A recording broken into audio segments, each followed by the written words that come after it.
Hey guys, what's up? I'm Morgan and welcome back to my channel, or welcome to my channel. If you're new here, thank you so much for joining me. I truly appreciate all the love, all the company, all the comments, and all the new subscribers. Shout out to you guys for making this channel such a success. If you like what you see, make sure you guys are hitting that like button. Make sure you guys are hitting the subscribe button as well. Also hit the notification bell so you don't miss out on any of my uploads. Now, today's video, you guys, is all about the most frequently asked questions that boutique owners may come across or get.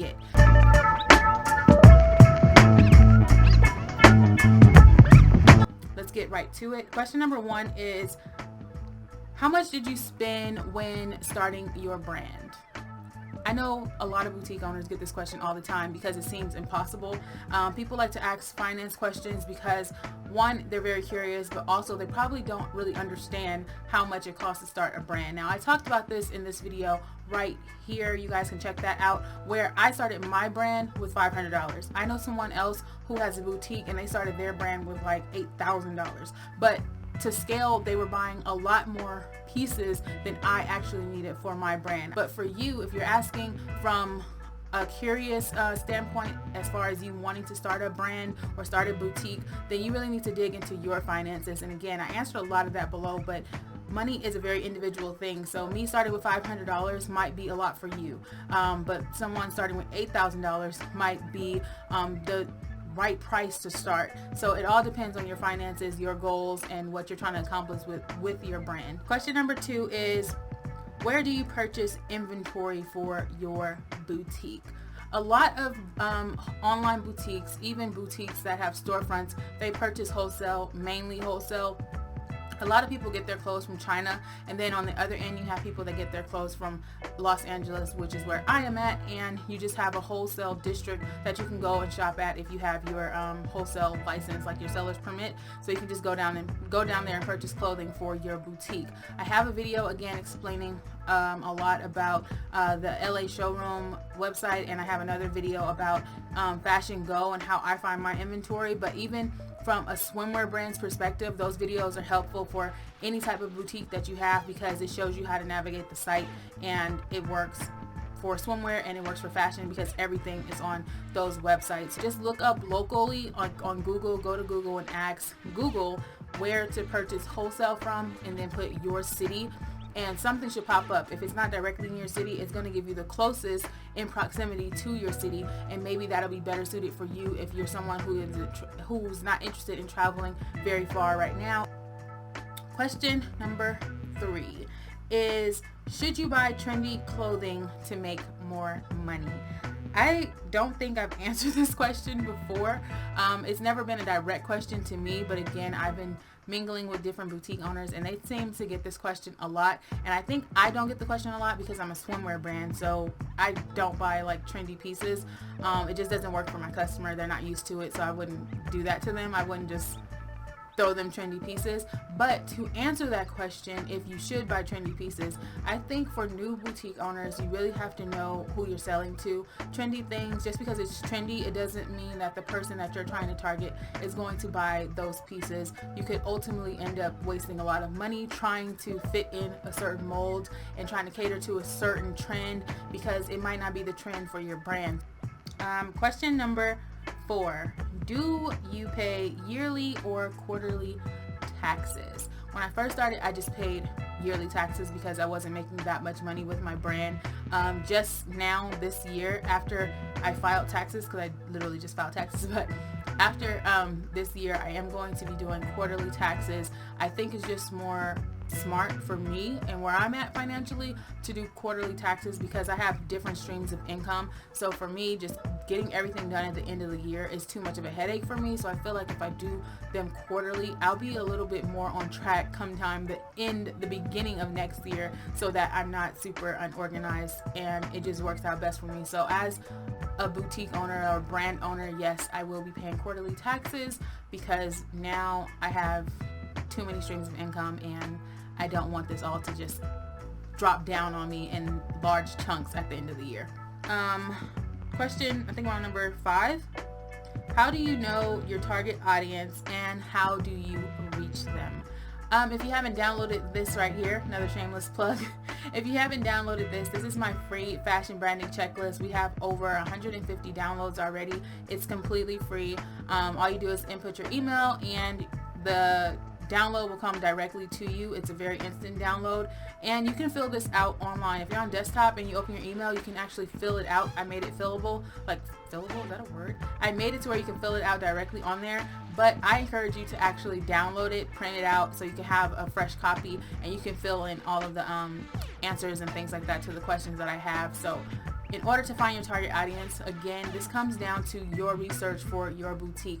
A lot of people think that because you have a fashion boutique, because you're selling the same pieces as the next brand, that your audience is the same. That may very well be partially true, but it doesn't mean that you should rely on the aesthetics of other brands within your niche to tell you who your target audience is. This comes down to your research, like your own personal research. If you are opening up if you're opening up a boutique and you want to target, let's say 18 to 30-year-olds, then you might not want to buy certain pieces that are not going to cater to that type of crowd. You also want to be very specific with your target audience, because that is going to determine how you actually get to reach them. So again, if you're selling streetwear clothing, then you really need to focus in on streetwear styles. So that way you can focus in on people who are actually involved in the streetwear culture. And the streetwear culture is really big, and people think that streetwear is just limited to like teenagers and young adults, but really there's a big age demographic as well of people that are like well into their 40s and 50s that still are super immersed within the streetwear culture, because it is a more hip-hop feel. So you have to figure out your target audience based on who you directly want to sell to. Number 6, do you pay shipping charges? I get this question a lot, like a lot. I get this question. People don't know about shipping. So as a brand owner, you are in charge of shipping. You have to set shipping prices. Even if you're doing free shipping, technically you are paying for shipping, because it's free for the customer, but it's on me as a brand owner to cover the shipping charges so that I can cover like the USPS fee or the what is the other brand? USPS, UPS, like overnight shipment, priority shipment. That's going to be on me. So if I don't include that into the price of the piece of clothing that I'm selling, then I'm going to be responsible for the shipping charges. So a better example would be if you use Shopify. I use Shopify. So if you use Shopify and someone buys an item for $19.99 and the shipping fee is a flat rate of, let's say, $6, they're going to cover, you as a customer will cover that $6 on top of the $19.99. But when on the back end of Shopify, when that order comes through and you fulfill that order, what's going to be pending is that $6 fee. Even though it's covered and it's paid for already, you have to make sure that you do not spend that $6 that is in your account from that purchase, because that is what's going to be added on to your monthly balance with Shopify. So it's going to be the Shopify cost, like whichever monthly payment that you're paying, and then it's going to be that shipping charge added on to that. That's why they keep those there, like that balance, they keep it there so that you know that all these shipping costs has to be covered somehow. It's not free. You have to pay for shipping costs. The next question is question number 7, and it says, this is from a customer's point of view. It's basically saying, I purchased from your boutique, but I haven't received my package. When can I expect my delivery? As a brand owner, I think that is just the smarter thing to do, to have a FAQ, which is what I'm doing right now, a frequently asked question page on your website, so that people can actually go and see it in a font that they can read, and there's no room for like error when it comes to these type of questions from customers. I also think that it's really important for your terms and service page to be updated, your privacy policy to be updated on your website, so that again, there's no room for error when it comes to customer complaints, if it comes off as a complaint or customer concerns. This inquiry is actually something that happens quite often with a lot of boutique owners. People are like, where's my package? I paid for something like a week ago, but where's my package? I only send, for my brand, I only send things that have a tracking number, period. If it doesn't have a tracking number, I mean, if I don't do tracking with my shipment, I'm going to feel weird about it, because I'm also going to be asking, where is their package? Because I don't know. So everything comes with the tracking. You get instant tracking notification as soon as you pay for something out of my site. So you know the tracking number, I know the tracking number, and I add the tracking number on the site so I can keep track of it for every little stop that post office makes. I know where your package is. I'm always going to have an answer for that, and you are as well, because I have tracking attached. For items that are a little bit more pricier, for things that I would say are in the range of like $100 or more, there is a signature. You have to sign for that package. If you are in the United States, you have to sign for that package. Otherwise, it's going to be sent to your local post office, and you're going to you have to pick it up just so that you can sign for it, because again, that is a liability of too much money being lost in the delivery process. So when it comes to your packages, or people asking where your packages are, understand that if it has a tracking number, you can track it yourself. If you have an international order, this becomes a little bit different. Again, this is why I say update your frequently asked questions. Make sure that all your shipment information is in plain view when somebody is ordering something, so they have no room for complaint. When it comes to international orders, it works a little differently, because when you order from a shop that is in the United States, and you're getting your package sent out of the country, you have to deal with customs. I am not responsible for customs. My brand is not responsible for customs. Your country is responsible for customs. I keep a tracking number, even though there's a tracking number attached to it. Once it gets to customs and it's like held at customs, you have to contact that type of, wherever you are, you have to contact your postal service and your customs, because this is where the divide happens when it comes to customer tracking. It's out of my control. Once it reaches customs, it's out of my control. Next question, number 8.